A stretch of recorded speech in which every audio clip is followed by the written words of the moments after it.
Ang mahika ng paglalakbay. Si Maya ay isang batang babae na naninirahan sa isang maliit na nayon sa pagitan ng mga burol. Siya ay kilala sa kanyang matibay na determinasyon at walang hanggang pagkamatyaga. Nanaginip siya na maglakbay sa mundo sa labas ng kanyang nayon, upang makakita ng mga lihim na kayamanan at malutas ang mga misteryo. Ngunit hindi palaging maganda ang buhay ni Maya. Ang kanyang pamilya ay naghihirap, at ang mga pagkakataon ay bihira. Gayunpaman, hindi sumusuko si Maya. Tuwing umaga, umaakyat siya sa pinakamataas na burol, tinitingnan ng malalayong kalawakan, at bumubulong sa hangin. Balang araw, makikita ko ang nasa kabila. Isang araw, may dumating na matandang manlalakbay sa nayon. Ang kanyang mga mata ay puno ng mga kwento ng malalayong lugar, at ang kanyang mga kamay ay may mga bakas ng maraming pakikipagsapalaran. Lumapit si Maya sa kanya, ang kanyang mga mata ay nagliliwanag sa pag-asa. Sir, aniya, ipagsabi ninyo sa akin ang tungkol sa mundo sa labas. Ito ba ay gaya ng aking iniisip na mahiwaga?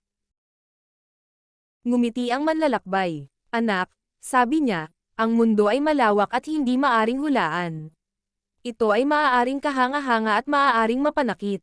Ngunit tandaan ito, ang pinakamagandang pakikipagsapalaran ay nagsisimula sa isang hakbang. Na-inspire si Maya, at nagpasya siyang maglakbay.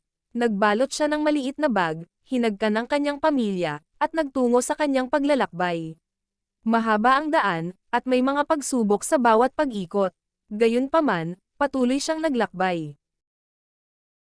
Tumawid siya sa makakapal na kagubatan, mapanganib na mga ilog, at mainit na mga disyerto. Sa kanyang paglalakbay, nakilala niya ang iba't ibang manlalakbay na nagbahagi ng kanilang karunungan at nag-udyok sa kanya na magpatuloy. Isang gabi, sa ilalim ng buwan, pagod at nadidismaya, umupo si Maya sa tabi ng apoy. Nag-isip siya kung kailan niya makakamtan ang mahika na hinahanap.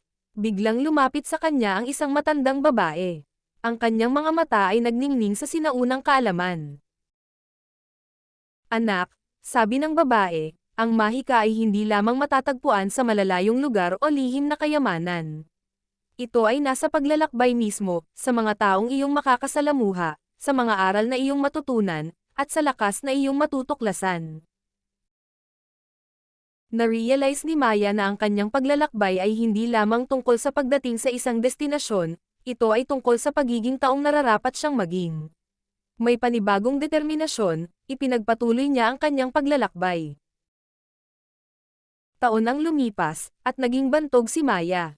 Nilibot niya ang mga nakalimutang templo, sumayaw kasama ang mga alitaptap sa mahiwagang kagubatan, at tumayo sa tuktok ng mga bundok na may puting nyebe. Ngunit ang pinakamalaking kayamanan niya ay ang pagiging matatag na kanyang natutunan, ang pananampalataya na ang lahat ay posible.